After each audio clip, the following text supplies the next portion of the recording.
Bismillahir Rahmanir Rahim. Let us continue with our tafsir of Surah Aal-Imraan. Bihawlillahi wa quwwatih, and we are on ayah number 29. قال الله تعالى قل إن تخفوا ما في صدوركم أو تبدوه يعلمه الله ويعلم ما في السماوات وما في الأرض والله على كل شيء قدير. So this is an ayah talking about some basic beliefs of Allah Jalla wa Ala, beliefs that we know through fitrah anyway, but the Quran reinforces the fitrah, as is the habitual practice of the Quran anyway. He says, say, O Muhammad alayhi salatu wasalam, in tukhfu, from akhfa yukhfi ikhfa'an, to conceal. If you conceal what is in your sudur, plural of sadr, meaning chest, what is referred to as the heart, because that's where you conceal things. أو تبدوه, from abda yubdi ibda'an, to bring something out in the open. Allah knows it. And He knows what is in the samawat, plural of sama, meaning highness, or the skies. And we can say the 7 layers of the heaven. وَمَا فِي الْأَرْضِ, and what is on this land or this planet. And Allah is able to do all things. So that is to say that He is able to take you to account in accordance with your actions. So reflecting on this ayah, we can take that we are required to inform people that Allah knows everything and all things, just as the Prophet in this ayah is ordered to do, to convey the message about Allah Jalla wa Ala. And so we can broaden this point out and say that we are required to convey the correct beliefs of Allah Jalla wa Ala, because many people have false beliefs about Allah. So we are not only required to hold the correct beliefs about Allah, but also to convey them. This is an important message. This deen is a deen of conveyance. We also learn that the focal point of the body is the heart. This is where you conceal things, be it evil or good. And this is where taqwa is as well. It is not in the brain.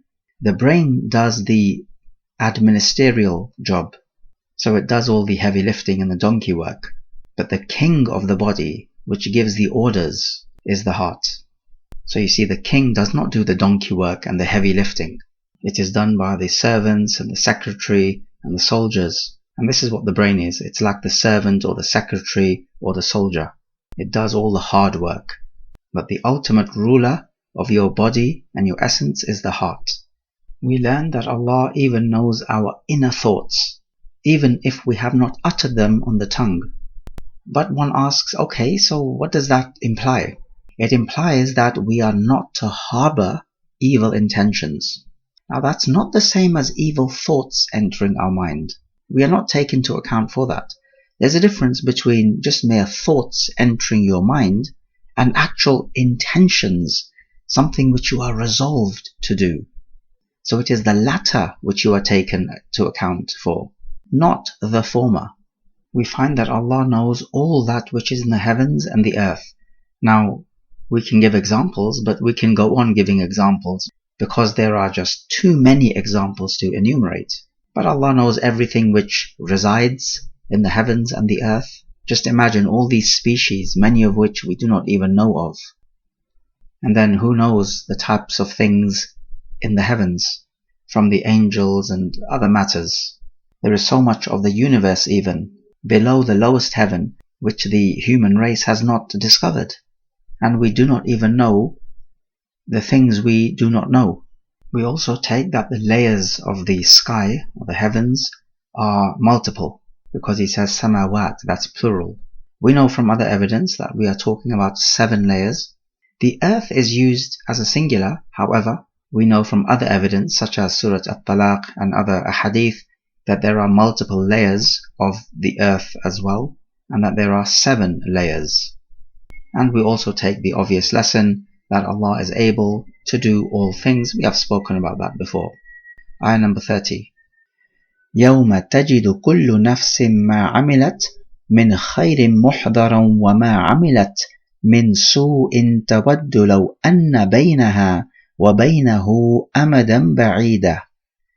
وَيُحَذِّرُكُمُ اللَّهُ نَفْسَهُ وَاللَّهُ رَءُوفٌ بِالْعِبَادِ. Here, Allah Jalla wa Ala speaks about Yawm al-Qiyamah. He says the day when every nafs, meaning every soul, will tajidu, from wajada yajidu, wujudan, meaning to find. So every person will find what it has worked. Amilat, from amal, meaning work. Min khairin, from the goodness, meaning from the goodness of what it has done. Muhdaran, from ahdara, yuhdiru ihdaran, to bring something. So their actions will be brought forth. They will be present or hadir with them. وَمَا عَمِلَتْ مِنْ سُوءٍ, and whatever it has done of su, meaning evil, tawaddu, it will wish or it would love that between it, meaning between the soul, and between the evil deed, there is an amad ba'id. Now, ba'id means far or a long distance. Amad often means a time period. But here this would not make entire sense. The word amad here would mean a distance, as in a physical distance. So such a person would wish that there was a far, far distance between it and the evil deed, so that they are not taken to account for the evil deed. And he says that Allah warns you against himself. That is to say, he warns you that he is able to punish you and take you to task, so that you need to get your act together right away. But at the same time he says that he is Ra'uf bil-ibad. He is Ra'uf with his servants. Ra'uf means somebody who has Ra'fa, and Ra'fa is Shiddatul Rahmah wa Shafaqa, extreme mercy and compassion. So it means to say that Allah is extremely merciful and compassionate to the servants. However, one may ask a question here. If Allah says that he warns us against himself, should he not end the ayah by saying that he is severe in torment or something along those lines? Why does he tell us that he is extremely merciful, when just a second ago he is warning us against ourselves? When just a second back he was warning us against himself. And so one may reply by saying that from his ra'fa, from his extreme mercy and compassion, is that he would warn us against that which would harm us. Because when you warn people against that which will harm them, then this is showing mercy and compassion towards them, instead of just leaving them to their devices, heading to their doom. That is not showing mercy. Anyway, let's reflect on this ayah. We take from this ayah the obvious lesson that there is a Yawm al-Qiyamah. We take that on this Yawm al-Qiyamah, it's not going to be fun and games, rather people are going to be taken to account for what they have earned. So from that it follows that this is an encouragement to forego our evil deeds and to increase in our righteous actions, because at the end of the day, that is what will be judged. We also pick up that it behoves us to remember Yawm al-Qiyamah constantly, as this will give us a reality check and keep us on the straight path. We also take from this the incredible ability of Allah Jalla wa Ala, in that he is able to take us to task for all that which we have done. Even we cannot remember everything which we have done, but Allah Jalla wa Ala has recorded it for us as an evidence against us. We also find from this ayah the regret that the evildoers will have. They would wish that there was a far distance between them and their evil deeds. But the chance to make amends has passed. So one cannot even begin to imagine the level of regret and self-hatred that the kuffar will have with themselves. So it teaches us that now, right here, right now, is the time and the place to make amends. And we also take that Allah gives us a fair warning against his own self, that he is able to take us to account. And this is from his justice, that he should give us a warning. Imagine punishing people without actually giving them any warning. You would argue that this is injustice. But Allah Jalla wa Ala cuts off any roots of excuses for people. So he gives them the knowledge and he gives them the fair warning in advance. so that there are no excuses on Yawm al-Qiyamah. And finally, we take from this ayah, one of the attributes of Allah is that He has Ra'fa and He is Ra'uf. And as always, all His names and attributes are specific and befitting His divine nature. Ayah 31. قُلْ إِن كُنْتُمْ تُحِبُّونَ اللَّهَ فَاتَّبِعُونِي يُحْبِبْكُمُ اللَّهُ وَيَغْفِرْ لَكُمْ ذُنُوبَكُمْ وَاللَّهُ غَفُورٌ رَحِيمٌ. He says, say, O Prophet, إِن كُنْتُمْ تُحِبُّونَ اللَّهَ, if you love Allah. The word love is a key word, only we are unable to define it because the word love cannot be defined. Certainly you can describe the effects of love, but the actual essence of love is impossible to define because it cannot be sensed using the five senses. But it does not need to be defined. We all know what love is, we feel it, and that would be enough. So he's saying, if you love Allah, fattabi'uni, from ittaba'a, yattabi'u, ittiba'an, follow, to follow me. So he's saying to us that the effects of loving Allah Jalla wa Ala is to follow the Prophet. And this ayah is immensely important. Why? Because you find all sorts of people all over the world claiming that they believe in Allah, or God if they use that word, or whatever word they use in their language, and that they love Allah Jalla wa Ala, or the equivalent word in their language. You find so many people making this claim. Because you see, love has effects. If you love your children, you will behave a certain way with them. You will behave in a compassionate way. Maybe you'll give them gifts. Likewise with your wife. Likewise with your parents, and so on. The effects of love are different for different types of relationships. So loving Allah Jalla wa Ala does not mean you're going to give Allah gifts. Of course, that is absurd. To your kids, that would be fine. But the effects of your love to Allah Jalla wa Ala is just one and one alone, which is that you follow the Prophet. This is the acid test. And this is why some of the early Muslims, they said that this ayah is the ayah of the mihna, or the examination. It examines your love. Do you truly love Allah Jalla wa Ala, or is this just an empty claim? And if you follow the Prophet, then what are the results? Allah says that He will love you and forgive you your sins. Ghufran we have spoken about before. He will forgive you your dhunub, plural of dhanb, meaning sins.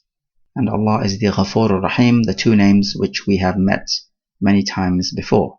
Now it has been said that this ayah was revealed in response to the Yahud who said that we are the children of Allah and His beloved ones. It has also been said that this was revealed in response to the Christians who said that they worship Isa alayhi salam because they love Allah. And so this ayah puts their love to the test, gives them the yardstick with which to measure the love of Allah. Okay, let's reflect on this ayah. The obvious lesson is the test or the challenge for anyone who claims that they love Allah Jalla wa Ala. And there's only one way to pass this test. It is al-ittiba', following, meaning following the Prophet. So those who are not Muslimin, if they claim that they love Allah Jalla wa Ala, they are simply deluding themselves. Those who are from the Muslimin, but they follow bid'ah, they are likewise deluding themselves because they are not following the Sunnah, rather they are destroying the Sunnah. And as the famous saying goes, لَيْسَ الشَّأْنُ أَن تُحِبْ بَلِ الشَّأْنُ أَن تُحَبْ. The important matter is not that you love Allah. The important matter is that you are loved by Allah. And the only way that will happen is by following the Sunnah. We also take the Aqidah point that Allah can be loved and Allah loves certain people. And this is obvious from the ayah, and of course this is the correct opinion to hold. So love is two ways. So love between humans and Allah is a two-way street, not one way as some people claim. Ayah number 32. قُلْ أَطِيعُوا اللَّهَ وَالرَّسُولَ فَإِن تَوَلَّوْا فَإِنَّ اللَّهَ لَا يُحِبُّ الْكَافِرِينَ. Say, O Muhammad alayhi salatu wasalam, أطيعوا from أطاع يطيع إطاعة, to obey. obey Allah and the Messenger, referring to the last Prophet of course. فَإِن تَوَلَّوْا, if you turn away, then Allah does not love the kafirin. When the last ayah, number 31, came down, Abdullah ibn Ubay ibn Salul, the leader of the Munafiqeen, he says, oh look, Muhammad is telling the people to obey him as the people should be obeying Allah. And he orders that we should love him just like the Christians love Isa ibn Maryam. And in response, Allah Jalla wa Ala sends down this ayah, ordering us to obey Allah and the Messenger. Notice in this ayah, there is what they call idhar fi mawdi' al-idmar, to make something clear or open in a place where you would expect him not to do so. What you would normally expect is that Allah would say, فَإِن تَوَلَّوْا, if they turn away, فَإِنَّ اللَّهَ لَا يُحِبُّهُمْ, then Allah does not love them. But He does not say that. He uses the word kafirin specifically. And this has three benefits. Number one, it tells us that those people who turn away are kafirin. That is to say, only the kuffar would turn away from the obedience of Allah and the Messenger. Secondly, it makes a general point that Allah does not love the kafirin, meaning any type of kafir, Allah does not love such a person. He only loves the Muslimin. And the third benefit is the ta'lil, justification. It tells us that Allah Jalla wa Ala does not love the kuffar because they have turned away from the obedience of Allah and the Messenger. So this point about the idhar fi mawdi' al-idmar comes up quite frequently in the Quran, so look out for it. Anyway, let's reflect on this ayah. In this ayah we pick up that we are to obey Allah and the Messenger. This is basically saying obey the Quran and obey the authentic Sunnah, even if the authentic Sunnah is not from the Quran word for word. For example, the Sunnah teaches us that eating the meat of the donkey is haram. The Quran does not mention this point. And in this then, there is a rebuttal against the Qur'aniyin who say that we will only follow the Quran and not the Sunnah, or at least not the Sunnah which does not agree directly with the Quran. And when you say to these people that Allah says, وَمَا آتَاكُمُ الرَّسُولُ فَخُذُوهُ وَمَا نَهَاكُمْ عَنْهُ فَانْتَهُوا, whatever the Prophet gives you, take it, and whatever he forbids you from, then refrain from it. They will reply by saying, but this ayah is talking about the spoils of war, meaning the wealth. We say yes, it's talking about the spoils of war, but if the Quran tells us, and indeed orders us, to obey the Prophet in matters of distribution of wealth, then how about matters of halal and haram? They are even more important for us to obey. So we can use their counter-argument against this ayah of Surah Al-Hashr to form a counter to their counter. We also learn about the threat against those who turn away from the Sunnah of the Prophet, that Allah does not love such people because they are kuffar. However, it must be noted, you could find many Muslims who turn away from the Sunnah, but this is not because they hate the Sunnah or they hate the deen of Al-Islam, the deen which the Prophet brought, but it could be because they are lazy or they have weak iman. This is not kufr. Certainly you can call it sinful, but you cannot call it kufr. Kufr is when you turn away from the Sunnah on ideological basis, on the basis that you do not agree with what the Prophet has brought from the deen of Al-Islam, or even worse, that you hate the deen of Al-Islam and you hate the Sunnah. So if it's an ideological objection, then yes, that is kufr. Sometimes a Muslim may turn away from a particular Sunnah because they believe that it is weak and therefore not to be followed. Okay, fine, that is not kufr. Or they may have some other interpretation. Then fine, that is not kufr. So the matter of making takfir against the Muslimin is an extremely difficult one. It requires much investigation, a proper investigation. One cannot just make takfir because one has the slightest hint that a person may have fallen into major kufr. No, you're not allowed to do this, because this matter is of utmost gravity. One way of keeping yourself safe is to differentiate between the belief itself and the person holding that belief.